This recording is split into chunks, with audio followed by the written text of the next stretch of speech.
ഹബീബായ നബി സല്ലല്ലാഹു അലൈഹി വസല്ലം തങ്ങൾ പറഞ്ഞത് ഇമാം ബൈഹഖി റളിയല്ലാഹു അൻഹു ഉദ്ധരിക്കുന്നുണ്ട്, മൻ വസ്സഅ അലാ ഇയാലിഹി യൗമ ആശുറാ വസ്സഅ അല്ലാഹു അലൈഹി സായിറ സനതി.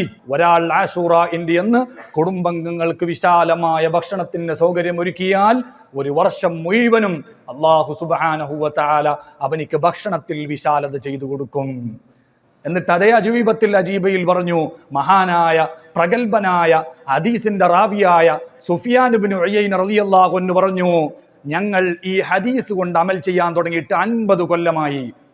50 കൊല്ലം നബി തങ്ങൾ പറഞ്ഞതുപോലെ ആശുറ വരുമ്പോഴെല്ലാം കുടുംബത്തിന് വിശാലത ചെയ്യാൻ ഞങ്ങൾ ശ്രമിച്ചു.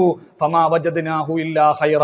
നബി തങ്ങൾ പറഞ്ഞ ആ ഖൈർ, ആ ഗുണം ഞങ്ങൾക്ക് ലഭിക്കുക തന്നെ ചെയ്തിട്ടുണ്ട്. ഞങ്ങൾക്ക് വിശാലമായ ഭക്ഷണത്തിന് ഒരു വർഷം മുഴുവനും ആശുറഇന്റെ ഒരു ദിവസത്തെ ബറക്കത്ത് കൊണ്ട് ലഭിച്ചിട്ടുണ്ടെന്ന് സുഫിയാൻ ഇബ്നു ഉയൈന റളിയല്ലാഹു അൻഹു പറഞ്ഞു.